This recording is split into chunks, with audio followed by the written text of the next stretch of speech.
Greetings, everybody. This is Brother Ravana Noon, back once again, also known as the Dark Occultist 99. Today's topic, we'll be dealing with the Triad of Darkness, which is dealing with an aspect of Kemetic or Cometian vampiric magic or sorcery.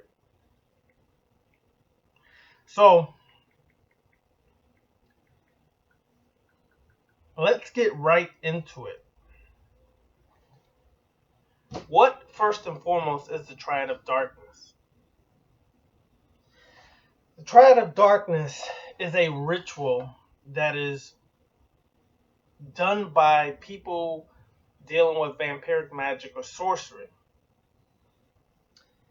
Basically, the essence of this Triad of Darkness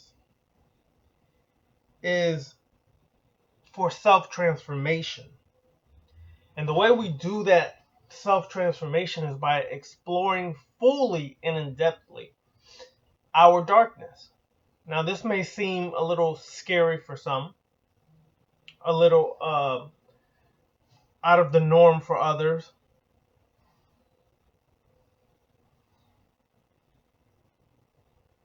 And yet and still, it is something that is essential for those of the left-hand path, particularly the black adepts of the left-hand path. You must be able to explore your darkness. And not only explore it, but embrace your darkness and your deep desires that are buried deep within your subconscious mind. The problem is that shadow work or dealing with your dark side is not a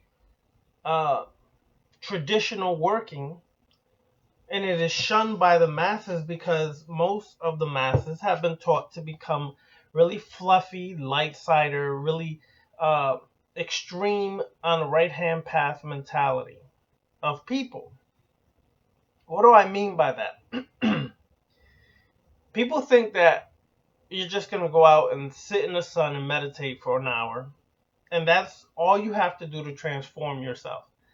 See, that kind of spirituality is very dangerous because that's more of an egoistic mentality where you feel like you're so powerful, have so much knowledge, you've gained so much knowledge from studying that you're simply able to turn on and off things of a spiritual nature and think that you just go and meditate in the sun for an hour and you've already transformed.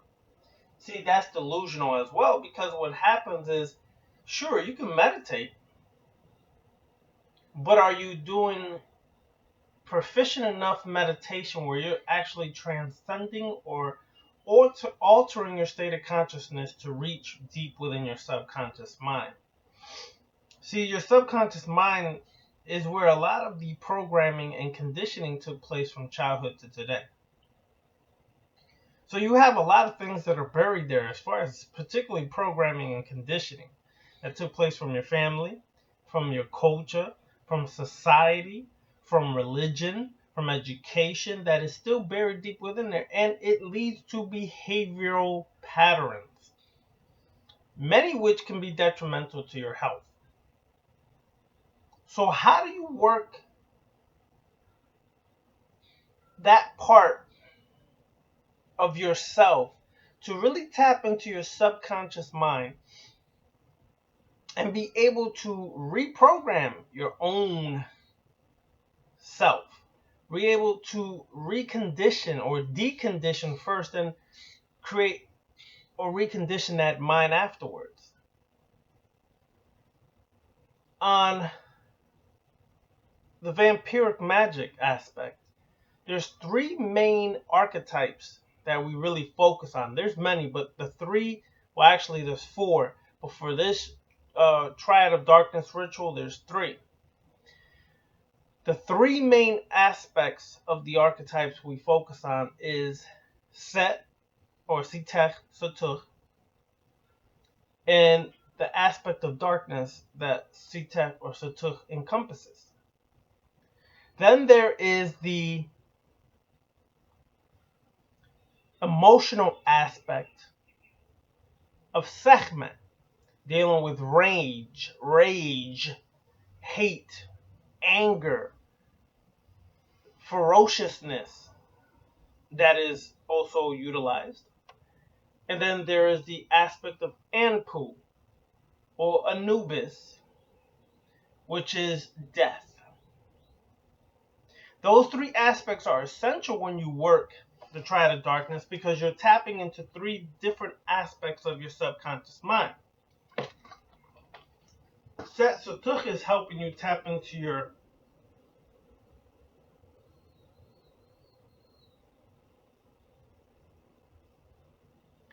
Sekhmet taps into your aspect of yourself that is really programmed by the subconscious mind. And the traumas or pains that you may have experienced as a youth that led to you burying certain parts of yourself in darkness. For example,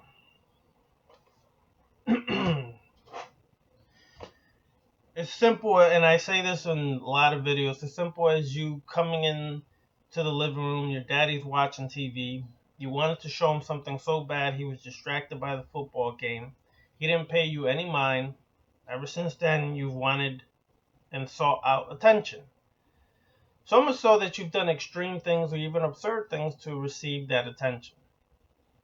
This created a behavioral pattern throughout your life where you, if you really pay attention, do really weird things, crazy things, absurd things, or just things out the norm to get attention. That can lead to bad relationships, bad social interactions, things of that nature. This Triad of Darkness is focused on helping you go within that part of yourself that is necessary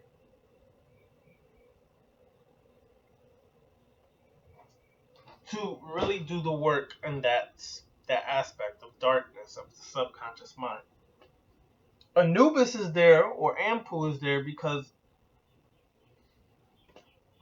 one of the epithets or the attributes associated with Anpu is opener of the way. The way is tapping into your subconscious mind. And the M duet or the duet is symbolic of your subconscious mind. Now, people may agree with that or not. I personally don't give a damn. I've studied way too long, too far, and got too in-depthly into these things for many years, many years, to worry about what you agree or accept or not. From my working, the duet and duet represents your subconscious mind. And that is where you buried a lot of your pain, trauma, wounds, and things of that nature. Anpu, symbolic of death and guiding those of the dead. It's symbolic of guiding you to find the things that you've buried, the most parts of yourself, or the most painful parts of yourself, or the most traumatic parts of yourself. Anpu guide you there to find that, retrieve it, so you can confront it, deal with it, master it, and move it along. So Anpu is very important because Anpu represents many things to many people. Then we have, like I said, Sekhmet, which helps you deal with that part of yourself dealing with rage that you may experience, hatred you may experience, extreme emotions or just emotions in general. And learning how to cultivate the emotions, not have it become detrimental, but actually transform it to something that's beneficial. How can I transform anger into something that's beneficial? Well, if you get angry at somebody cutting you off in the street, you definitely have to work on that. So then you learn how to transmutate or transform that anger into something that could be channeled to help you accomplish some of the goals that you've been procrastinating about. So if you feel you're procrastinating, you feel that anger, you direct it towards yourself to motivate yourself to get up off your lazy butt and do something about your current financial situation, let's say. It could be anything, but I'm just using that as an example. So you want to definitely get in depth into finding out the things about yourself that you feel are the weakest, things about yourself that hold you back the most, and things about yourself that are not so beautiful, and things about yourself you feel you need the most help with, and do the work from there. And when you really do that, you start to understand things in a whole different perspective about yourself.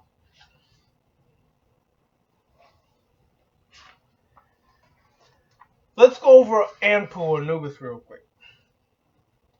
The jackal was considered a sacred animal of ancient Kemet, representing the one who guards the transition from the living material world and the afterlife. Anubis was some consider to be the bastard son of Setekh and Aset or Ast, while some legends declare that Anpu was the son of Nephet or Nephthys, the wife of Setekh. So it's a little controversial there, but anyways, this is just what happens when there's much time in history and things can be written and added on or taken out. Anpu is one of the most powerful of the gods of darkness, specifically as he is not hostile unless need be. His role is the protector of the dead. Anubis, or Anpu, who also is known as Apuat, also appears as the wolf god of Lycopolis, is called Opener of the Ways. The keeper of the balance is indeed Anpu, Anubis, who is attributed as the magician in some tarot cards, is one who knows both worlds, the living and the dead. In the Unas text, or the pyramid text, Anpu is mentioned in the following manner. Thy hands are Tem or Timu. Thy shoulders are Tem or Timu. Thy body is Tem or Timu. Thy back is Tem or Timu. Thy hindquarters are Tem and Timu. Thy legs are Tem and Timu. Thy face is like that of the jackal Anpu. When the ancient Kemetan gods took original form, Anpu was the lord of the west.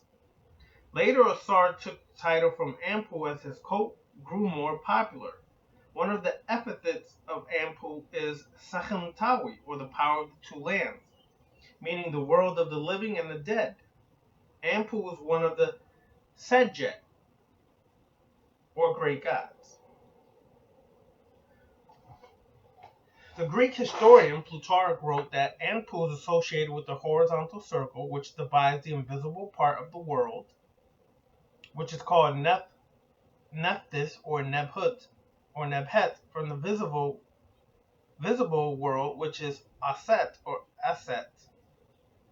Anpu was compared also to Hecate by Plutarch, who viewed both as a type of gateway between the world of the living and the infernal.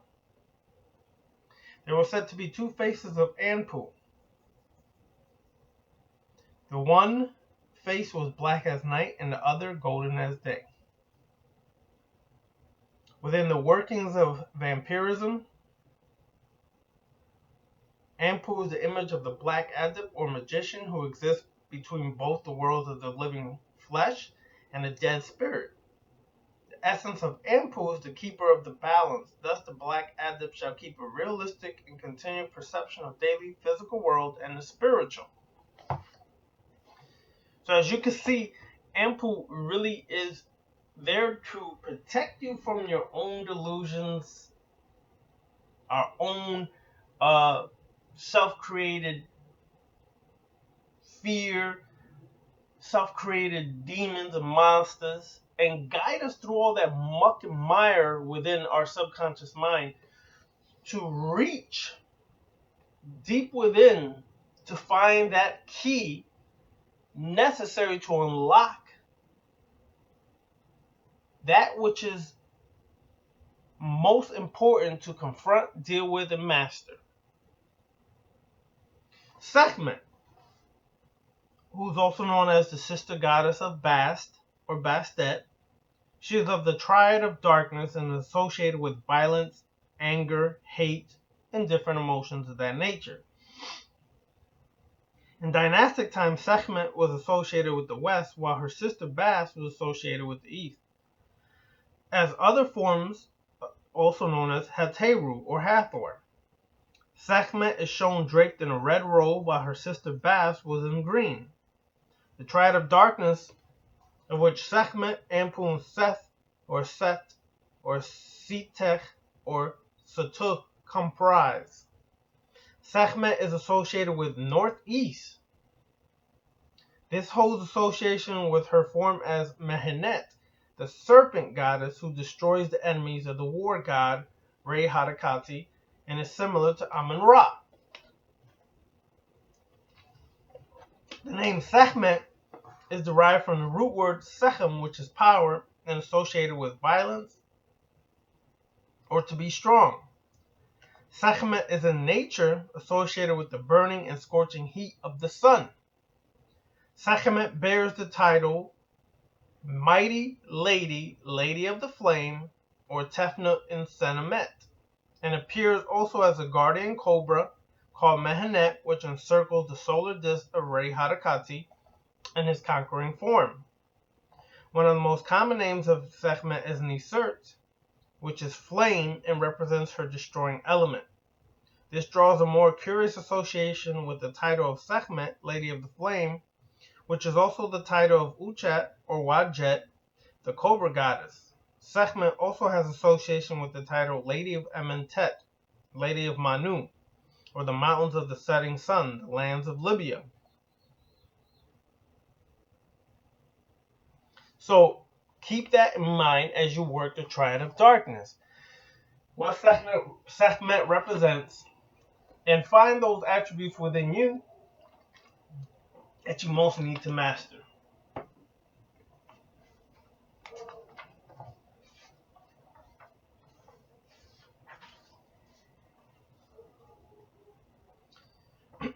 To some, Setekh or Setekh is the god of confusion.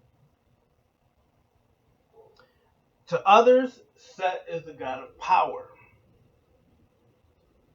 In the pyramid text, he became known as the great, I think it was the Egyptian Book of the Dead, or the Coming Forth by Day, was known as the greatest of the gods. Set is also the one who conquered Apep. Set is also the one who absorbed all the power of the gods.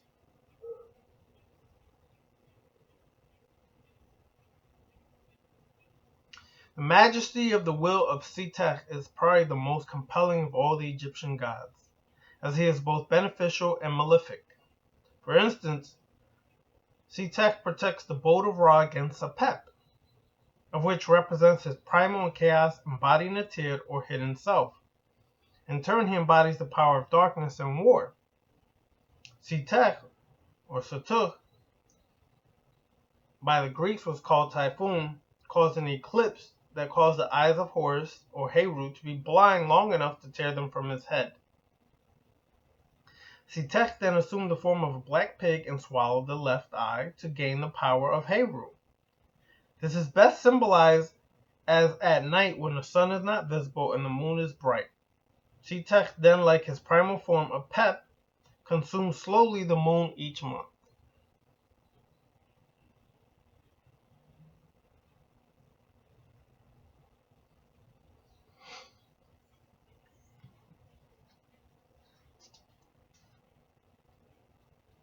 So when we look closely, we see that not only that, but Set represents that power of individuated consciousness, that power of non-conformity, that power to become stronger by absorbing your weaknesses, confronting your weaknesses, mastering your weaknesses, and turning some of those weaknesses into a strength to make you even more powerful.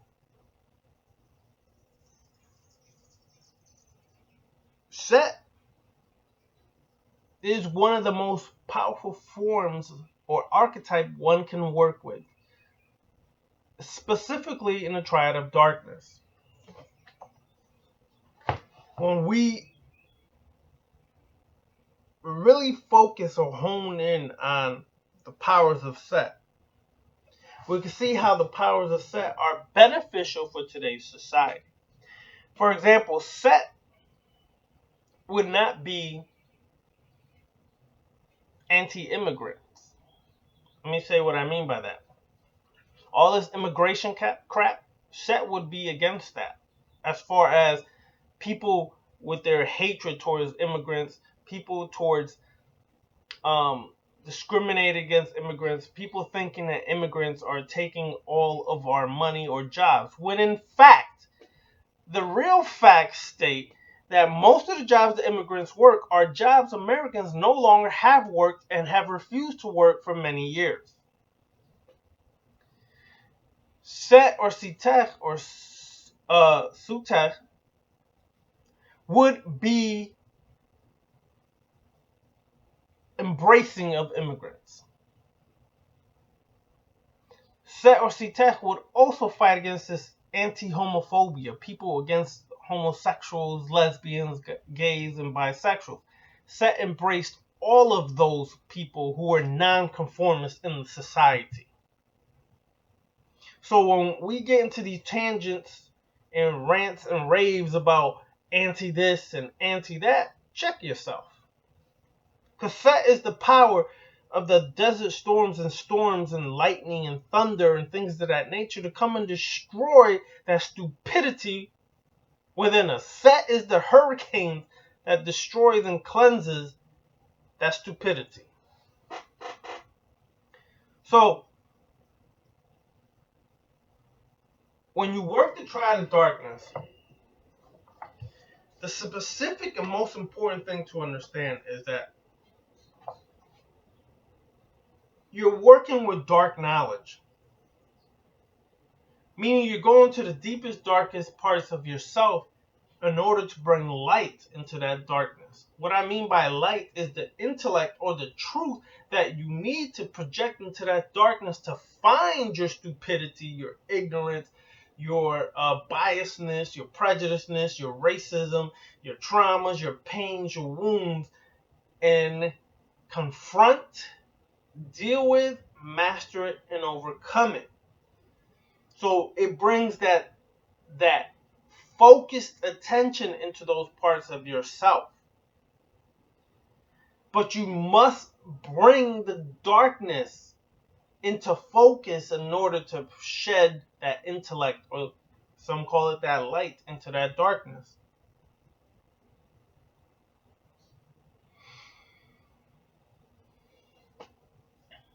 So when we really look at these parts of the Triad of Darkness, it is a part that is necessary to deal with your true darker self that must be dealt with. Society, and I go over this in every video, society has been conditioned to avoid the darkness, to run from the darkness and not deal with that darker aspect of ourselves.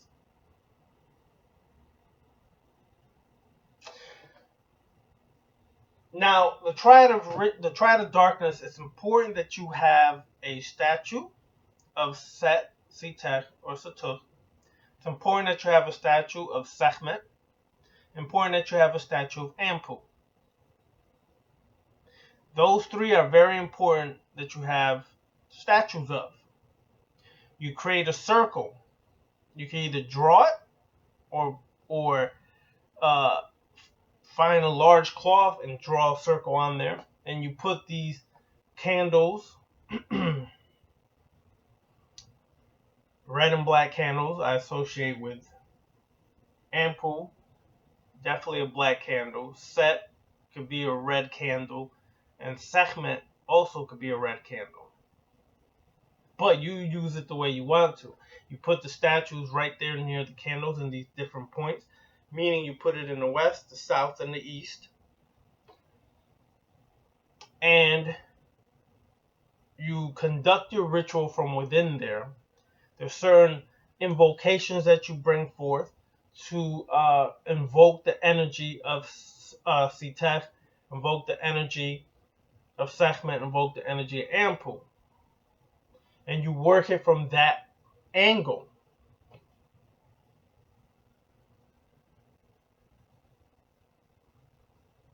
Let's focus on Set a little more in depthly.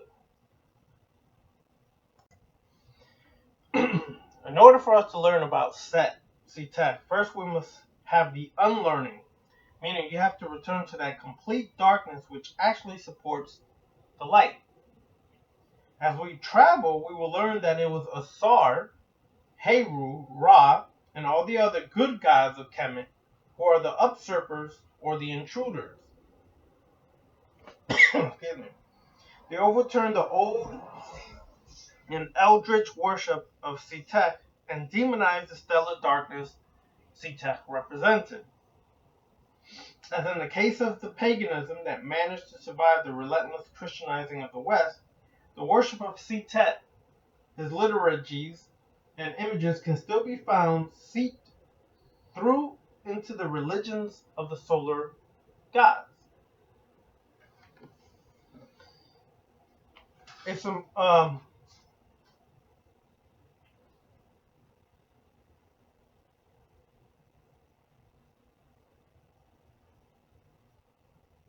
Here are some of the traditional slanders that people have associated with Set, when in fact, as I mentioned, it was these different gods who actually overthrew the power of Set.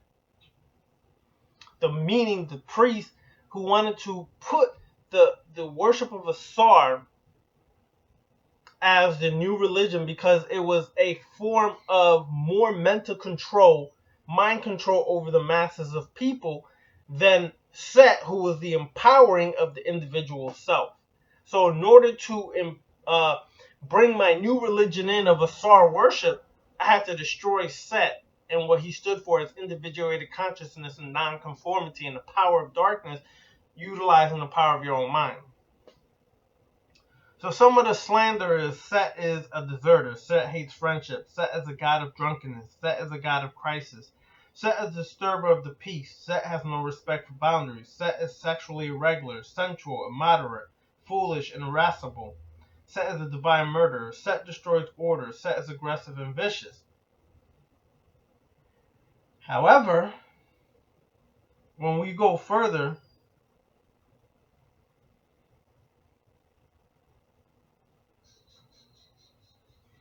you will see that this has been done throughout time. In order to create a new religion, you must slander the old. Or in order to create a new mythos, you must slander the old. Or in order to control the people, you must slander the system that kept the people in power.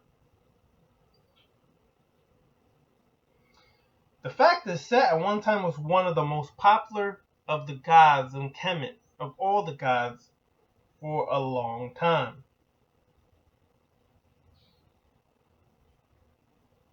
Set was considered the lord of metals, iron ore. Set was also known as the Great of Power in the Pyramid Text. And here's what it says. The Pyramid Text, 1145b. The power of the king is the power of Set, or Setekh of Anubis, while the pharaoh was traditionally known as heir to the two brothers.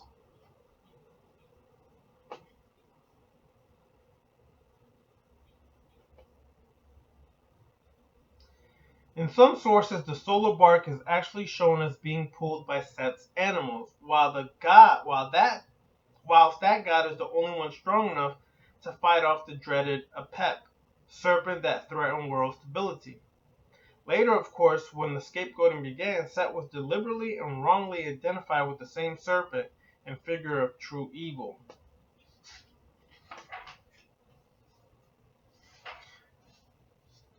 So you have to understand that this is a big ploy to destroy the power of Set and what Set would represent to today's individual. And how Set would be the very archetype that you need the most to work with in today's mind control conditioned system and society. To represent that part of yourself that is a nonconformist and activated, to represent that part of yourself that is an individual or individuated consciousness, empowering yourself, deifying yourself, and mastering yourself. But see, that is a threat to society. Not groups, not organizations. Individuated consciousness is a threat because I am no longer conditioned or programmed or controlled. And if I spread information to others and teach them how to not be, or share with them and their choice to not be conditioned, programmed, or controlled, then I have a problem. Because I start to wake people up that are no longer slaves, mental slaves, and controlled. That's the problem. So you have to understand that this is a needed archetype. Much needed. Much important. And when we really understand that, you will understand why the Triad of Darkness is essential and why it is important.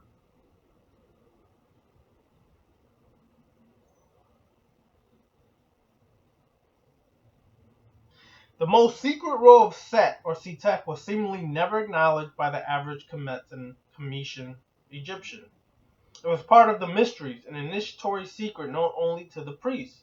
It was, as far as we know, never performed publicly and was only hinted at in a text using veiled terms and mysterious images. The kind and caring emphasis was to be on Asar, while all the malicious intent was to fall on Setekh, the burden bearer and psychopomp of the passive Asar. The priests of Asar cult may have done their best to dislodge Setekh from his original role, but in the end it was Set or Setekh alone who accompanied Asar in the other world.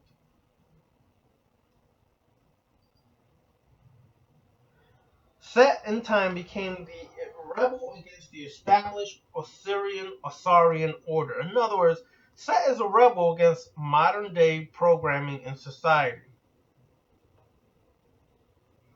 He is, that archetype would be considered the most needed rebel against the Asarian sect today: Christianity, Islam, Judaism,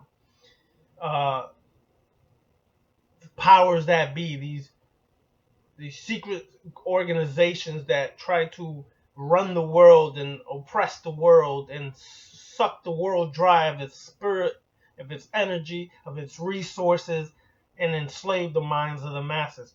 Set is the rebel against that. We are in the day and time where the Asarian sect is still ruling.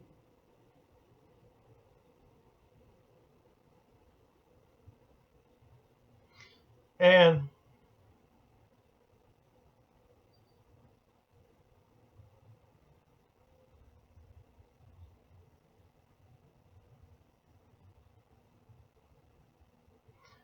let's really focus on that part. Really focus on that part.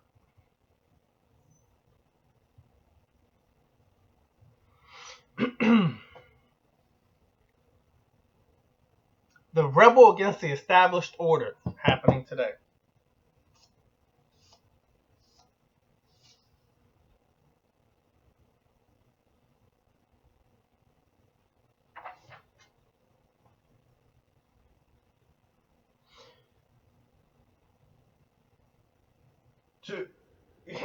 There's so much power when you learn the truth of a path.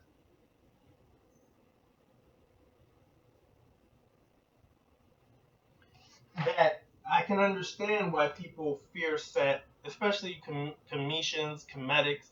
All y'all are basically creating another form of Christianity, taking the old and pushing it into the new.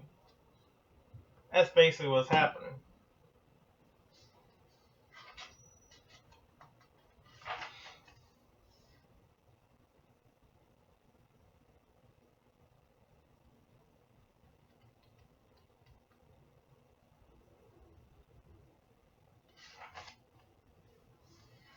So,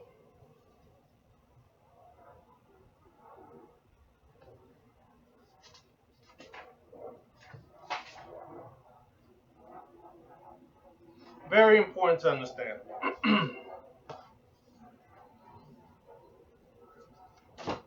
And by the way, if you're wondering, the name of the book is Set